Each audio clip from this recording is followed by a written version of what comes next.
Sabi nga nila, concerned daw tayo mga Pilipino doon sa crime against humanity. Pero yung ginawang krimen daw ng ICC sa Pilipinas na kumbaga naging kasapakat doon sa kidnapping, ano yun, crime against sovereignty.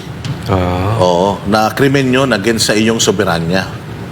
Kaya talagang maraming mananagot, no? Sabi ko nga sa inyo, sa ibang bansa nakakahiya talaga ang bayang Pilipinas. At ito, ang may gawa nito, si Bongbong.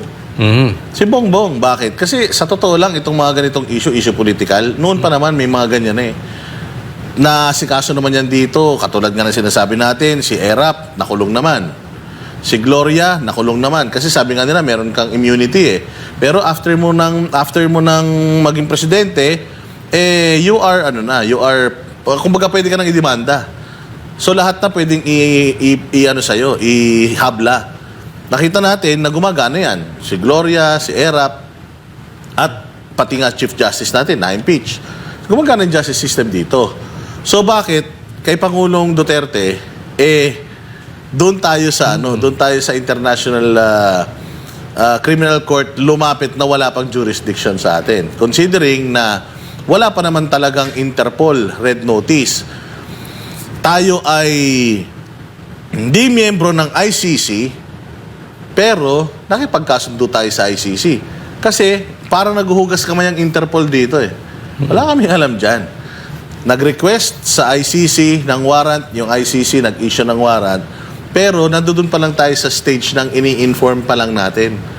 Kumbaga, may proseso yan. Tumalon na tayo sa proseso at ibinigay na natin. Kaya state-sponsored kidnapping, kasi nga, pera ng taong bayan yung ginamit para mapadala doon yung ating Pangulo. Pinatotohanan niya ng spokesperson ng Malacanang at saka ng SILG natin na tayo ang gumastos. So yun yung pinakamasakit sa lahat. Tayo ay nagpunta dyan sa may saan ba tayo nagpunta? Kalinan. Yan daw po yung durian capital ng Mindanao. Nandiyan daw sa Kalinan yung mga bagsakan at saka taniman ng mga durian. Kaya naman malapit din yan dyan sa may Prayer Mountain and Glory Mountain yung Tamayong. Napakalapit yan at talagang mainit ang pagtanggap. Pero hindi lang po sa buong Mindanao nagkaroon ng mga pagtitipon patungkol sa pangandidato, pangangampanya ng PDP. Buong Pilipinas, mga bossing, ay talaga namang sama-sama at ang dadaming tao. Kasabay noong mga, noong sortie natin dyan sa may Kalinan, buong Luzon, Visayas at Mindanao, napakarami din nung mga nagtipon-tipon para dito sa PDP straight, yung Duterte. Pero alam nyo ba, ang pinaka nakakabilib sa lahat, yung hindi natin inaasahang pagdagsa ng tao sa The Hague, the Netherlands. Grabe. Sobrang dami ng tao. Alam nyo, bigla daw nabuhay yung turismo sa Rotterdam. Sa may bandang Rotterdam kasi yan. Bigla daw nabuhay yung turismo. Sold, yung fully booked yung mga hotels. At pati nga daw yung mga bus, kasi sinasabi ng mga subscribers natin doon, isang buong bus, minsan, mga Pilipino ang sakay, pero hindi na magkakilala, doon na nagkakilala. So, ito talagang at hindi lang dyan sa The Hague, nangyari din ito sa may Vancouver, Canada. At sa Japan, kung saan nandoon si Banat Bay. Grabe. Yung talagang pagsasama-sama ng mga tao at grabe din yung kanilang pagtangis, pagsigaw ng Bring Him Home. At ayan nga, kahit gaano kalamig dyan sa may Vancouver, Canada, grabe.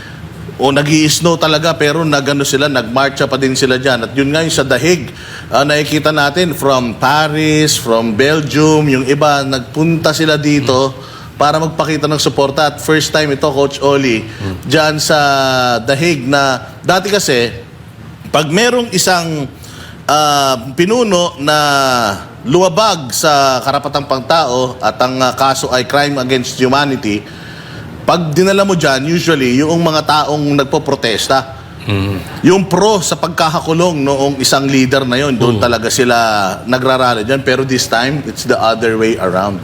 Yun pong pinaakusahan ng crime against humanity, nagpunta yung mga tao dito, nagtipon-tipon, para manawagan sa korte na mahal namin yan.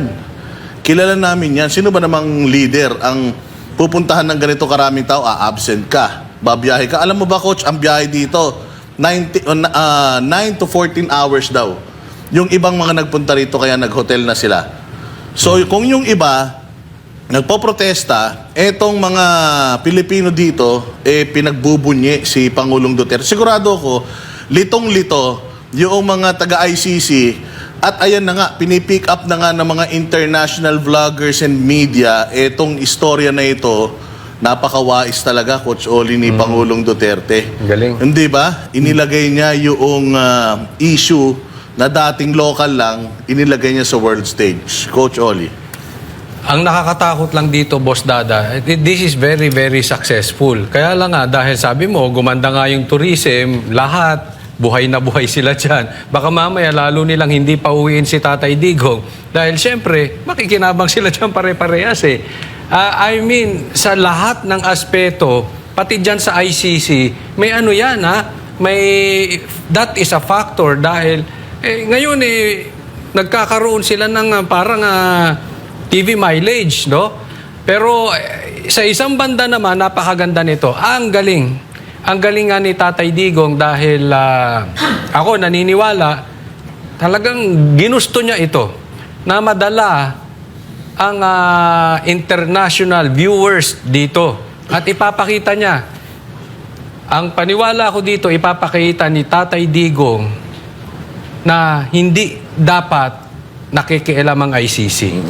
Sa bandang huli, ipapakita niya na kung gaano kalupit itong gobyerno natin. Kasi tingnan niyo po ano ang play nila? Yang pinatay sa EJK, libo-libo. Again, libo-libo, parang 3,000, 4,000 partners di ba? Pero kung titingnan po natin, yung demanda naman dyan, daan lang. Wala pa ata no? Wala pa. So, ibig sabihin, 43. andyan dyan na sa ICC. Di ba, anong sigaw nyo? Katarungan sa mga libo-libong Namatay. libo-libong namatay. Edi dapat, ito ang iniimbestigahan ni Paduano, ni Abante, itong fake news kasi ang tagal nyo inaantay ng ICC. Bakit hindi nyo palabasin yung mga ebidensya ninyo na libo-libo? Di ba? Until now, walang demanda si Tatay Digong. Gaya ng sinasabi nyo, it's all media. Ang problema dito sa ating bansa, binabanatan si Tatay Digong sa media. Yun lang naman media lang ng media. Tapos sasabihin, kasi hindi natin makuha ang katarungan dito sa Pilipinas. Ngayong nasa ICC, asa na yung libo-libo? Maglabas kayo ng ebidensya. Paabutin nyo ng libo. Diba? Asan kayo? Kasi, alam mo, narinig ko, Boss Dada, yung DOJ, no? At yung interview kay Senator Amy, nung ini-interview nila sila, Boying, lumalabas na parang wala nang hustisya Hindi, nahirapan sila na magkaroon ng hustisya dito sa kaso ni Tatay Digong kaya dinala sa ICC. Of all people, Secretary of Justice, sasabihin nyo, hindi nyo makuha ang hustisya sa Pilipinas. Ang tagal nang nakaupo si PRRD Di sana, nilitis nyo. Di sana, nagsampa kayo ng kaso. Ang tagal, wala. Tapos ang magsasalita ng ganyan, Secretary of Justice. Ang sinasabi niya, Coach Oli, noon daw panahon ni Pangulong Duterte, hindi daw nakakuha ng hustisya. Hindi daw gumagana ang justice system noong panahon ni Pangulong Duterte. 3 years after ni Pangulong Duterte, siya ang... Agad-agad siya nakaupo di sana, kung sinasabi niya na kanya maayos, bakit kahit siya hindi case build up kay Pangulong Duterte? It's either wala talaga silang ebidensya or inutil siya dyan. Kasi ikaw ang sekretary ng hustisya. Tapos sasabihin mo walang justice sa Pilipinas. Di dapat ikaw ang sinisisi. Diba? But anyway, balikan natin yung kay Tatay Digong, nandiyan na siya. At ako, eto, antayin nyo ito. Alam ko, kung talagang mapapaharap si Tatay Digong at ang ganyang kalusugan ay maganda, ipapahiya niya tong ICC. Mapipilitan silang pauwiin si Tatay Digong kasi lahat siya ay illegal. At mawawala ng credibility ang ICC kung magdi-decide sila based on politics, Yes. not on based on laws. May expose sila na they're all Expose. politics. Hindi talaga sila after sa batas. Ano? Mismo. Kaya ako, sabi ko nung naiisip ko yan, may nakausap tayo, no, Boss Dada. Napakahusay, ano? Ang galing talaga ni Pia. May nakausap po kasi kami na, sabi ko, ang galing talaga ni Tatay Digong. If this is planned talaga, Oo. no? Na kung ito ay pinlano talaga ni Pangulong Duterte, kumbaga sinakripisyo niya yung kanyang sarili dito, napakahusay, no? Na-expose niya lahat. Saka ito, televised, hindi nila kayang hawakan ng international Yes. media. Kung kaya nilang hawakan ng bias medias dito sa Pilipinas, doon hindi. Pag binarabara ni Tatay Digong yan, hindi nila matitwist. Yung mga ano dyan, hindi bayaran niya mga yan. Hindi nila kayang bayaran lahat yan. Kaya ng dito sa atin. No, babaligtad rin ang sitwasyon. Kaya Saludo. Tatay Digong, saludo sa'yo mismo.